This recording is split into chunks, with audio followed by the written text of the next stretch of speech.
Assalamualaikum warahmatullahi wabarakatuh. Waalaikumsalam warahmatullahi wabarakatuh.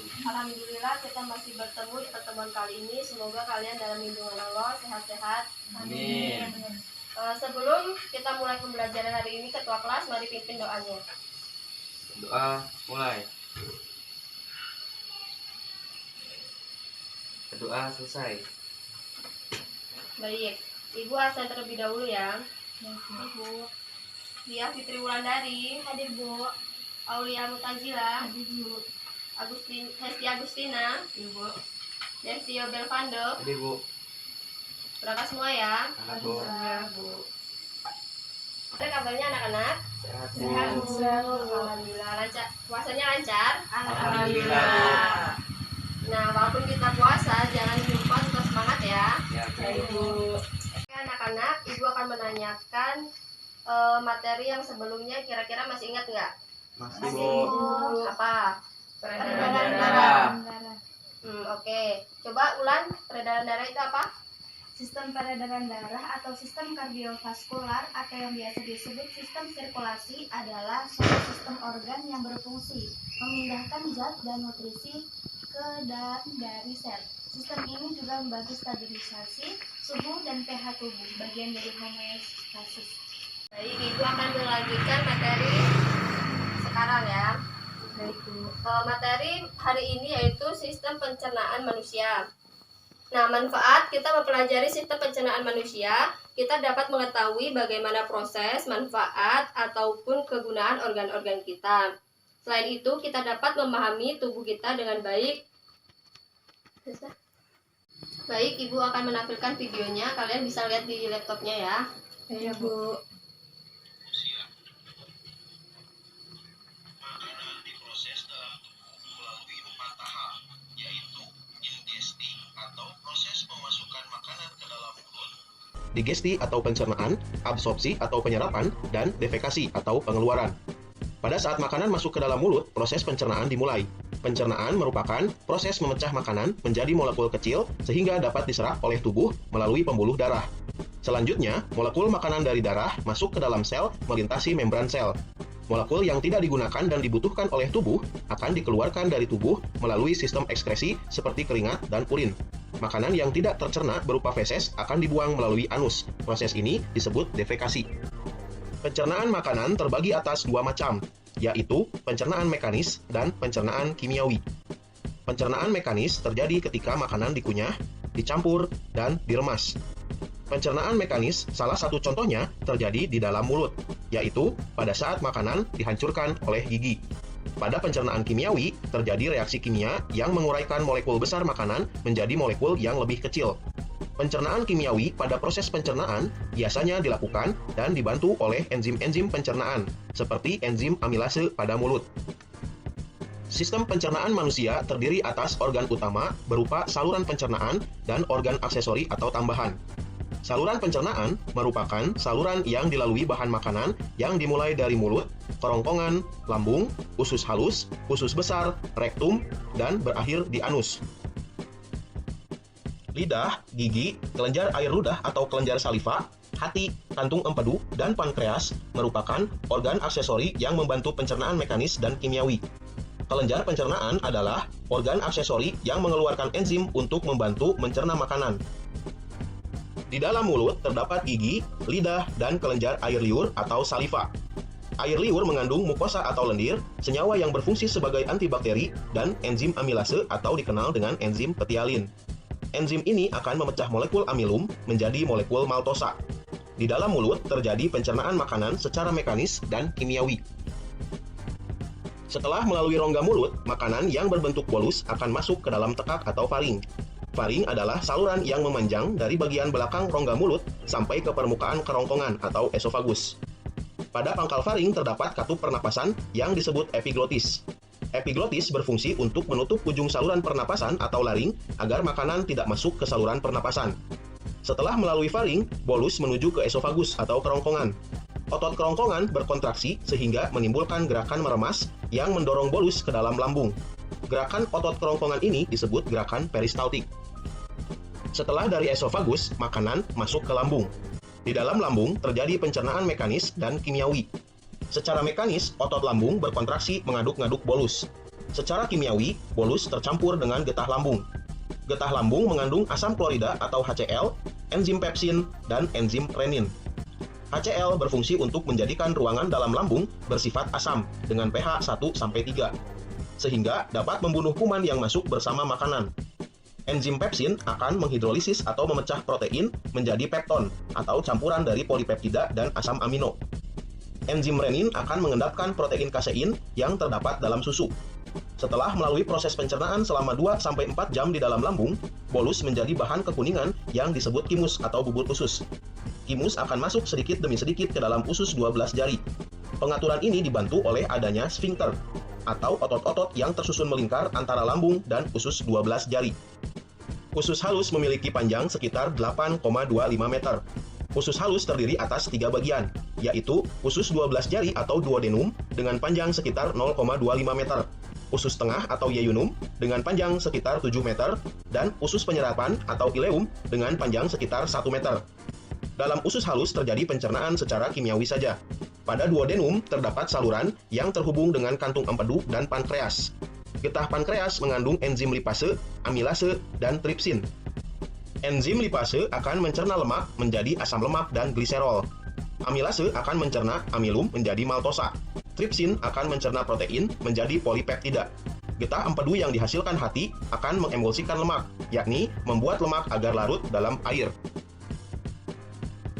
Pencernaan makanan dilanjutkan di yeyunum. Pada bagian ini terjadi pencernaan terakhir sebelum zat-zat makanan diserap. Zat-zat makanan setelah melalui yeyunum menjadi bentuk yang siap diserap. Penyerapan zat-zat makanan terjadi di ileum. Glukosa, vitamin yang larut dalam air, asam amino, dan mineral setelah diserap oleh villi usus halus akan dibawa oleh darah menuju hati dan diedarkan ke seluruh tubuh. Struktur usus manusia memiliki lipatan-lipatan, baik bagian luar maupun bagian dalam, yang berfungsi untuk memperluas bidang penyerapan. Semakin luas bidang permukaan bagian dalam usus, semakin banyak villi yang terdapat akan menyebabkan proses penyerapan yang terjadi juga akan semakin efektif. Usus besar atau kolon memiliki panjang kurang lebih 1 meter dan terdiri atas kolon ascendens atau naik, kolon transversum atau mendatar, dan kolon descendens atau menurun, dan berakhir pada anus. Di antara usus halus dan usus besar terdapat usus buntu atau sekum. Pada ujung sekum terdapat tonjolan kecil yang disebut umbai cacing atau appendix yang berisi massa sel darah putih yang berperan dalam imunitas. Bahan makanan yang sampai pada usus besar dapat dikatakan sebagai zat-zat sisa. Zat-zat sisa berada dalam usus besar selama 1-4 hari. Zat sisa tersebut terdiri atas sejumlah besar air dan bahan makanan yang tidak dapat tercerna, misalnya selulosa. Usus besar berfungsi mengatur kadar air pada sisa makanan. Bila kadar air pada sisa makanan terlalu banyak, maka dinding usus besar akan menyerap kelebihan air tersebut. Sebaliknya, bila sisa makanan kekurangan air, maka dinding usus besar akan mengeluarkan air dan mengirimnya ke sisa makanan. Di dalam usus besar terdapat banyak sekali bakteri Escherichia coli yang membantu membusukkan sisa-sisa makanan tersebut. Bakteri Escherichia coli mampu membentuk vitamin K dan B12. Sisa makanan yang tidak terpakai oleh tubuh beserta gas-gas yang berbau disebut tinja atau feses dan dikeluarkan melalui anus.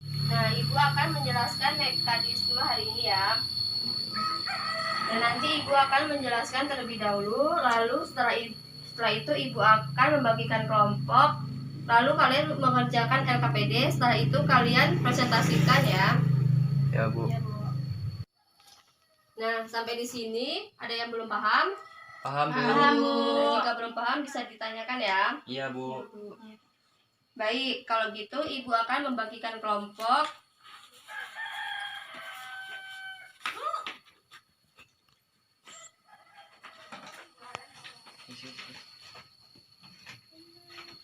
Ibu kan sudah membagi tugas LKPD-nya ya. Jika belum mengerti bisa ditanyakan. Ibu beri waktu 5-7 menit untuk mengerjakannya. Baik, Bu.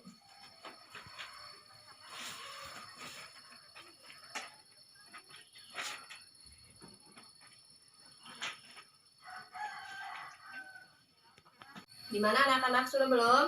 Sudah, Bu. Baik, jika sudah, kelompok 1 boleh dipresentasikan. Baik, Bu.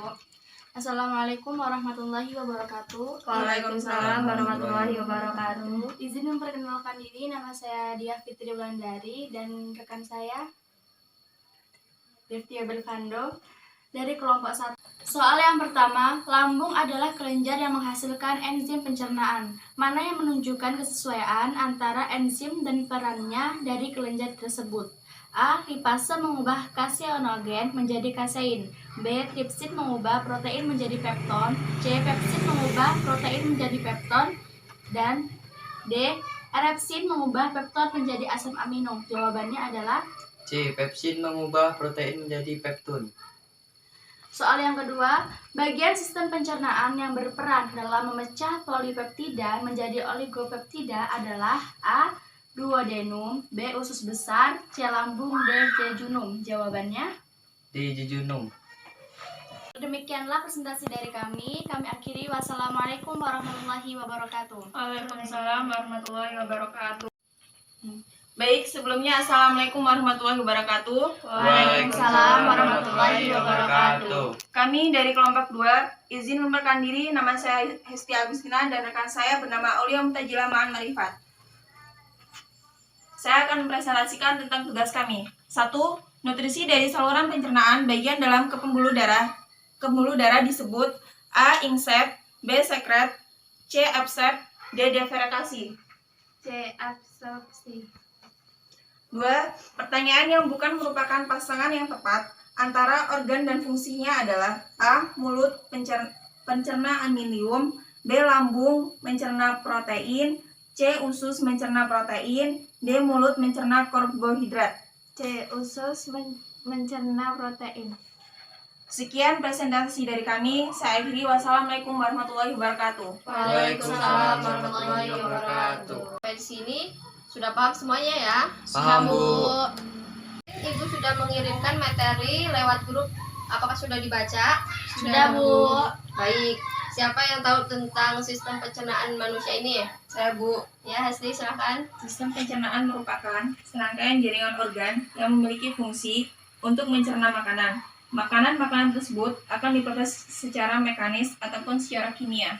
Nah, baik. Pencernaan secara kimia ini adalah proses mengubah makanan dari yang besar menjadi yang kecil. Dan dilakukan dengan bantuan gigi. Sedangkan pencernaan secara kimiawi yaitu proses memasukkan molekul atau zat yang kompleks menjadi molekul yang lebih sederhana dengan bantuan enzim. Jangan lupa catat poin-poin penting ya. Baik, Bu. Nah, di sini Ibu akan sedikit menyimpulkan tentang materi kali ini. Jadi, sistem pencernaan ini adalah proses menerima makanan, mengubahnya menjadi energi dan mengeluarkan sisa proses tersebut.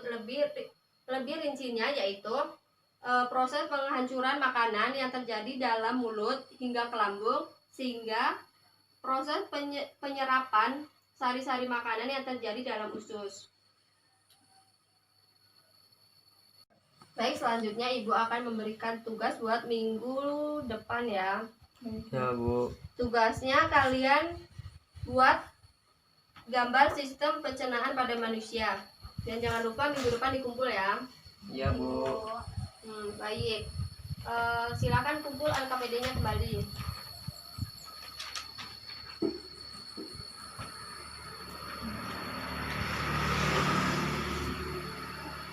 Alhamdulillah, pelajaran hari ini sudah selesai. Apabila ada kesalahan, Ibu mohon maaf. Wassalamualaikum warahmatullahi wabarakatuh. Waalaikumsalam warahmatullahi wabarakatuh.